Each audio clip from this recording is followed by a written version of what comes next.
वो बोल रहे हैं कि चाइना से पैसा ले रहे हैं, तो इसका जांच होगा ना, लीगल प्रोसीजर फॉलो कीजिए, इसका जांच होगा। आप अरेस्ट करना है अरेस्ट कीजिए, लेकिन बताइए कि अरेस्ट कर रहे हैं। आप एडवोकेट्स को मिलने दीजिए, जांच से कौन भाग रहा है? आरोप है, आरोप तो कोर्ट में तय होगा ना कि सही है कि गलत है। चाइनीज पार्टी का जानने के लिए कि चाइनीज पार्टी कैसे वर्क करती है, और उसी को यहाँ इम्प्लीमेंट करना चाहते हैं। वन नेशन वन इलेक्शन के नाम पे वन पार्टी लाना चाहते हैं। आप बताइए, 63% जिसकी संख्या है उसको 27%, और जिसको 15% है उसको 10%। 15% में योग्यता कितना है वो तो बात की बात है। तो ये लूट हो रहा है कि नहीं हो रहा है? न्यूज़ क्लिक के 5 जर्नलिस्टों को हिरासत में दिल्ली पुलिस ने ले लिया है। वकील अमरजीत सिंह मेरे पास है, क्या इन्फॉर्मेशन मिल पाई अभी तक आपको? देखिए, सुबह हम लोग 10-20 पे हम आ गए थे, और हम जो है यहाँ पर सत्यम तिवारी को रिप्रेजेंट करने आए थे, जो हमें इन्फॉर्मेशन मिला था। मैं HRLN human rights law network और plus all India lawyers association for justice की तरफ से आया था। यहाँ पर जब हम अंदर गए वकालतनामा लेकर के, तो मैंने कहा कि मेरे क्लाइंट से मिलने दीजिए, वो यहाँ है कि नहीं, कम से कम ये जानकारी दे दीजिए। ये लोग कह रहे हैं कि ऊपर से आदेश है कि किसी को अंदर नहीं जाने देंगे। तो मैंने कहा कि जिसका आदेश है उसका नाम बताओ कि कौन आदेश किया है, किस पोस्ट पे है। ये लोग कोई जानकारी नहीं। कौन है? अब ऊपर कौन है बताएंगे तब तो पता चलेगा ना। सरकार में तो हमको लगता है कि अगर पुलिस का बात है तो सबसे ऊपर गृह मंत्री होता है, और गृह मंत्री पर वो बैठा है जो पहले तड़ीपार रह चुका है, तो वही ऊपर होगा ना। हम तो उसी को ऊपर मानेंगे। तो आज वो व्यक्ति, उसी का आदेश यहाँ चल रहा है। ऊपर अगर किसी अधिकारी का नाम नहीं बता रहे हैं तो पुलिस विभाग तो गृह मंत्रालय में आता है। तो ये कहे कि आप वेट कर लीजिए। हम लोग वेट किए, उसके बाद और सब एडवोकेट्स आए, फिर हम लोग ज्वाइंटली एक एप्लीकेशन लिखे।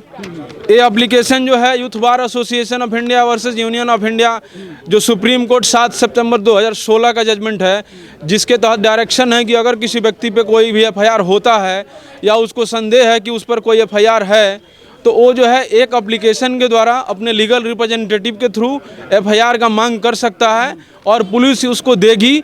अगर पुलिस नहीं देती है तो उसका कारण बताएगी कि क्यों नहीं दे रहे हैं। लेकिन यहाँ पर ये एप्लीकेशन भी नहीं लिया जा रहा है। इसके लिए भी बोला गया है कि आप 1 घंटा वेट कीजिए। तो ये बिल्कुल एक तरीके से एक्ट ऑफ टेरर है। स्टेट के द्वारा जनता को और जनता के पत्रकारों को डराने धमकाने की कोशिश किया जा रहा है। तो कह रही है कि ये लोग चाइना से पैसा लेकर के देश के खिलाफ साजिश रच रहे हैं। मैंने अभी बोला ना, सरकार जो आप कह रही है, तो सरकार तो बहुत कुछ कह रही है। सरकार के लोग ही जो आज प्रधानमंत्री हैं वो बोले थे कि 15 लाख रुपया देंगे, 2 करोड़ रोजगार देंगे। ऐसा हुआ? नहीं हुआ। वो बोल रहे हैं कि चाइना से पैसा ले रहे हैं, तो इसका जांच होगा ना, लीगल प्रोसीजर फॉलो कीजिए, इसका जांच होगा। आप अरेस्ट करना है अरेस्ट कीजिए, लेकिन बताइए कि अरेस्ट कर रहे हैं। आप एडवोकेट्स को मिलने दीजिए, जांच से कौन भाग रहा है? आरोप है, आरोप तो कोर्ट में तय होगा ना कि सही है कि गलत है। मैं तो ये नहीं कह रहा हूँ कि आरोप गलत है कि सही है, और कोई डिसाइड नहीं कर सकता, उसको कोर्ट डिसाइड करेगा। तो ये लोग लीगल प्रोसीजर को फॉलो नहीं कर रहे हैं। दिक्कत इससे है। चाइना से पैसा लेने का जो आरोप है, तो चाइना के ही लोगों को ही अपना 50 लोगों का यहाँ से टीम भेजे थे। आप गूगल कीजिएगा, जानकारी मिलेगा चाइनीज पार्टी का जानने के लिए कि चाइनीज पार्टी कैसे वर्क करती है, और उसी को यहाँ इम्प्लीमेंट करना चाहते हैं। वन नेशन वन इलेक्शन के नाम पे वन पार्टी लाना चाहते हैं। तो हकीकत ये है कि ये चाइना के यार हैं। चाइना का यार ये पत्रकार लोग नहीं है। ये पत्रकार लोग सच्चाई दिखा रहा है, और जो कुछ भी होगा वो ट्रायल का मैटर है। वो आएगा जांच में कि क्या है नहीं है, लेकिन लीगल प्रोसीजर फॉलो करना पड़ेगा, इनको करना चाहिए, जो कि नहीं कर रहे हैं। आप कह रहे हैं सच्चाई दिखा रहे हैं, लेकिन सरकार तो कह रही है लोग अफवाह फैला रहे हैं, झूठ फैला रहे हैं, भारत के खिलाफ न्यूज़ चलाते हैं लोग। तो भारत के खिलाफ न्यूज़ चला रहे हैं तो उसके लिए FIR करो ना, उसके लिए प्रॉपर लीगल प्रोसीजर फॉलो करो। मैं कहाँ कर रहा हूँ? तो रेड की ना सुबह आज क्या कर रही है पुलिस ने सुबह रेड किया, विशाल के घर पहुंच गई, भाषा घर पहुंच गई, तमाम लोग घर पहुंच गई पुलिस। अरे तो रेड किया है ना, लेकिन रेड करने के लिए जो प्रोसीजर है वो फॉलो नहीं कर रही है। अगर आपको डिटेन करके अंदर ले जाए, आप कैसे डिफेंड कीजिएगा अपने आप को? आप एडवोकेट तो नहीं है ना, आपका अपने एडवोकेट पुलिस है ना सर। क्या दिल्ली पुलिस प्रोफेशनल पुलिस है? ये आपको कहाँ से सर्टिफाइड नॉलेज मिल गया कि प्रोफेशनल पुलिस है? पुलिस तो खुद क्लेम करती है ना। अपना तारीफ कोई खुद व्यक्ति कर रहा है तो उसको मान लीजिएगा, अपना तारीफ खुद से मान लीजिएगा।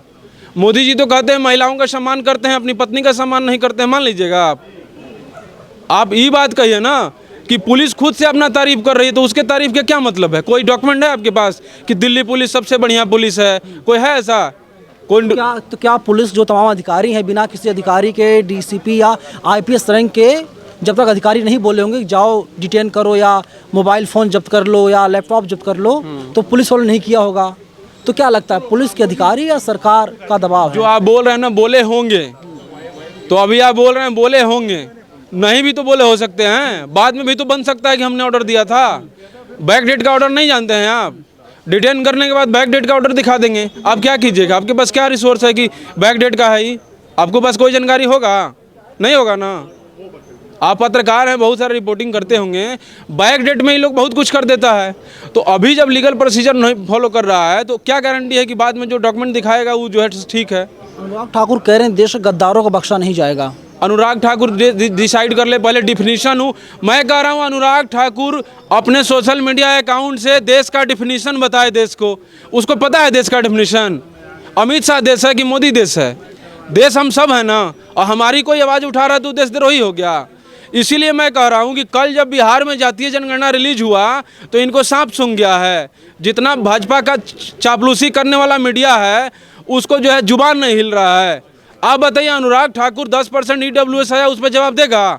बोलेगा? उसके कहाँ से आता है? उत्तराखंड से लेके आता है? कहाँ से? वो अपने घर से लेके आता है। अरे कौन रिसोर्सेज है? अनुराग ठाकुर मंत्री है, वो जवाब देगा कि EWS 10% कौन से डेटा पे लेके आया है। ये जो हिस्सेदारी का चोरी हो रहा है ना, उसी के लिए परसेप्शन बदला जा रहा है। कल जब रिलीज हुआ जातीय जनगणना तो आज शाम को ओबीसी का प्रोटेस्ट है दिल्ली विश्वविद्यालय में। आपको पता होना चाहिए कि दिल्ली विश्वविद्यालय के पोस्ट ग्रेजुएट हॉस्टल में ओबीसी का रिजर्वेशन आज भी लागू नहीं है। इनके घर से आता है, फंड बनता है, वो देश का टैक्स का पैसा है ना। जब 63% ओबीसी है तो वो टैक्स नहीं देता है, उसका हिस्सा आज चोरी आप कर रहे हैं और उसके लिए जो आवाज़ उठाएगा उसको आप डिटेन कीजिएगा। तो ये बिल्कुल परसेप्शन चेंज किया जा रहा है। परसेप्शन चेंज करना भाजपा का प्राइम एजेंडा होता है। जैसे ही कहीं भी वो पकड़ाने वाला रहेगा, एक नया घटना करवाएगा, सारा मीडिया का फोकस उधर हो जाएगा, परसेप्शन चेंज हो गया। आप बताइए 63% जिसकी संख्या उसको 27%, आज जिसको 15% है उसको 10%। 15% में योग्यता कितना है वो तो बात की बात है। तो ये लूट हो रहा है कि नहीं हो रहा है? आप बताइए कि लूट हो रहा है कि नहीं हो रहा है? हो रहा है ना लूट। इसी लूट को छुपाने के लिए इन लोगों को अरेस्ट और डिटेन किया गया है, और कोई बात नहीं है। आपने पहले कहा कि जो लोग बीजेपी की तारीफ नहीं करेंगे उनके दफ्तरों पर, उनके घरों पर छापेमारी की जाएगी। हाँ बिल्कुल की जाएगी, हो रही है। आप देखिए पार्लियामेंट का सेशन देखिएगा, एक कोई महिला सांसद बीजेपी की थी, वो खुद एक व्यक्ति को ऑब्जेक्शन वो कर रही थी, कमेंट कर रही थी कि तुम चुप हो जाओ नहीं तो तुम्हारे घर ईडी और सीबीआई पहुंच जाएगी। आप देखेंगे नहीं? मैं आपको वीडियो भेज दूंगा, देख लीजिएगा। पार्लियामेंट में खड़ा होकर ये लोग बोल रहा है, तो जब पार्लियामेंट में बोल सकता है तो कर क्यों नहीं सकता है? कर ही रहा है। कट्टर देशभक्त पार्टी है बीजेपी। ये क्या देशभक्ति? इसीलिए मैं कह रहा हूँ देशभक्ति की परिभाषा या तो आप बता दीजिए या तो भाजपा से पूछ लीजिए। देशभक्ति की परिभाषा जो है दो लोग नहीं तय करेंगे, अमित शाह और मोदी। बीजेपी दे रही देशभक्ति का सर्टिफिकेट, कौन देशभक्त कौन देशद्रोही है? वही लोग ना जो तिरंगा को बोले थे कि अशुभ है, वो देशभक्ति का सर्टिफिकेट देगा। चलिए वकील हैं और साफ तौर पर सरकार पर कई गंभीर आरोप लगा रहे हैं। कैमरा पर्सन बॉबी के साथ मैं नवीन कुमार नंदन, नेशनल दस्तक दिल्ली। नेशनल दस्तक की आपसे गुजारिश है कि अगर इसको बचाना चाहते हैं तो नेशनल दस्तक को सब्सक्राइब करने के लिए रेड कलर के सब्सक्राइब बटन को दबाएं, फिर बेल आइकन की घंटी दबाएं। नेशनल दस्तक को बचाने के लिए बहुत जरूरी है कि हर खबर को शेयर करें, लाइक करें, कमेंट जरूर करें।